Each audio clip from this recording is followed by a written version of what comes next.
ওকে মেরে ফেলার চেষ্টা করছে। কোথায় গেলে তুমি? আরে এই যে আচ্ছা তুমি কখন থেকে খুঁজছি জানো? কোথায় যাও বলো তো? তুমি কখন থেকে খুঁজছি জানো?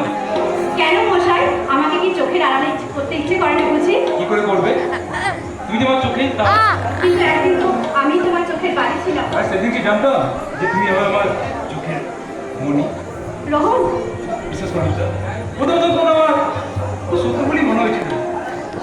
আর এখন কি মনে হয়? তুমি আমার বন্ধু, তুমি আমাকে নতুন করে জীবনে পথে টেনে এনেছো। তোমার এই ঋণ আমি জীবনে কিন্তু বলতে পারবো না রূপসা। না না, আমি তোমার কাছে ঋণী, কারণ তোমার মতো একটা মহান মানুষ আমার মতো একটা তুচ্ছ মেয়েকে ভালোবেসেছে। এই যে আমার কাছে জীবনের সর্বশ্রেষ্ঠ উপহার। তুমি আমার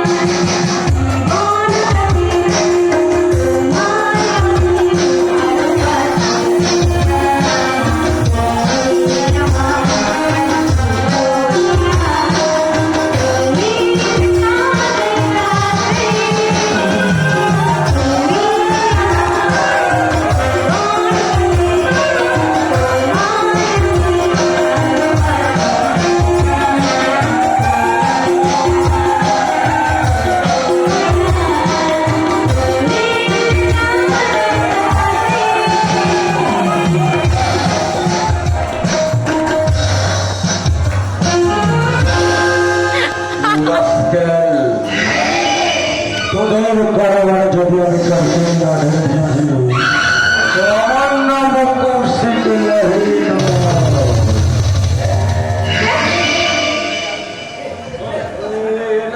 তোমরা দেখছি ব্যস্ত আছো আমি কি পরে আসবো?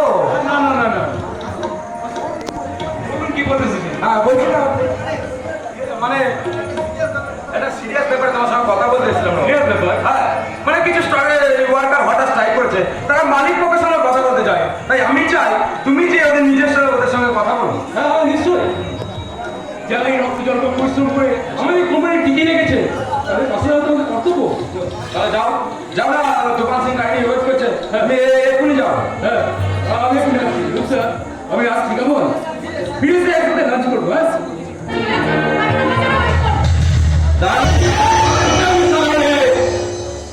রূপসাতে অনেক কাগজ করলে তোমার হাত ধরে ছিঁড়ে দেবো।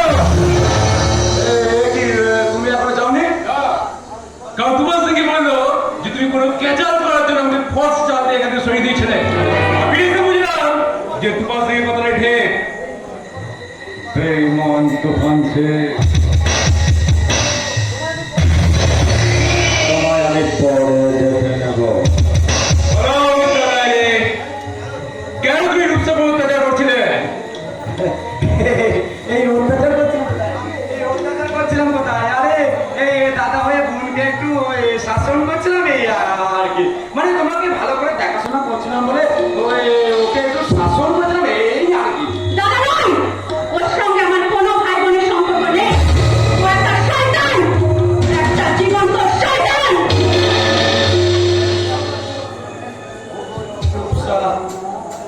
রূপসা বোন আমার, তুই আমাকে শয়তান বললি রে গো? আমাকে ঠিক মতো দেখাশোনা করছিস না বলে আমি তোকে একটু মাত্র শাসন করছি, তাতেই রেগে গিয়ে তুই আমাকে কে বললো যে রূপসা আমাকে ঠিক মতো দেখাশোনা করছে না? মানে কেউ না ওই তো আপনার বাবাই তো বললেন। এমন কথা আমি কখনো বলিনি স্যার আর কেনই তো বলবো? এখন তো দেখছি রূপসা রঙকে আগের থেকে অনেক বেশি।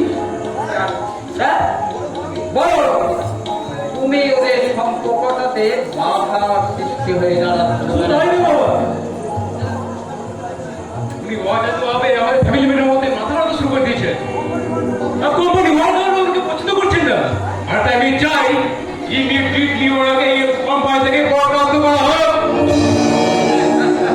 সেটা আমি অনেক আগেই চাইতাম, কিন্তু সেটা সম্ভব হয়ে ওঠেনি শুধু তোর অসুস্থতার কারণে। কিন্তু আজ যখন তুই সুস্থ হয়ে উঠেছিস তখন তোকেই আমি কোম্পানির দায়িত্ব দিয়ে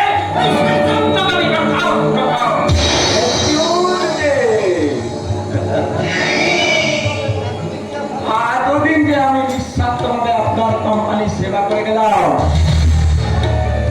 এটা এত সহজেই ভুলে গেলেন স্যার?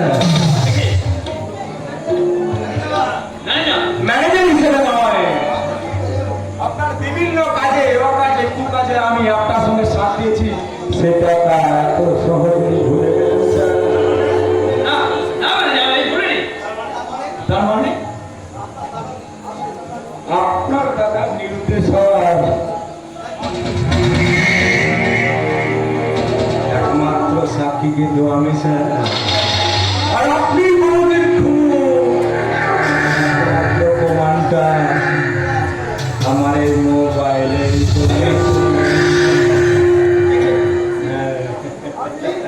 আপনি আমাকে বরখাস্ত করার লেটারটা রেখে করুন, আর আমি আপনার কারবারে কেরোসিন দাদা করে ফেলি।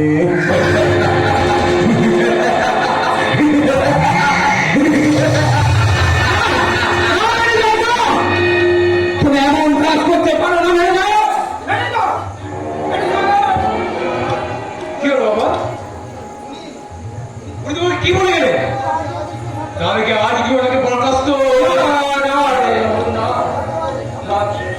আমার কি যখন সব খবর খর্ব করে নিয়েছে, তাই তাই এই সংসার আকাশে আকাশে আর দুর্ভাগ্যে কালো মেঘ দেখতে পাচ্ছিল। আর আমাদের কোনো রেহাই নেই, আমাদের কোনো রেহাই নেই। দাঁড়াও বাবা, কেন তুমি হঠাৎ করে মিস্টার লাইটকে তো ভাবিতে শুরু করে? বলে যাও বাবা, বলে যাও, বলে যাও বাবা। ছোট দাদা বাবু, কি হলো না? তুমি আমার সঙ্গে কোথায় চলবে? ছোট দাদা বাবু, দেশের বাড়ি? কিন্তু কেন?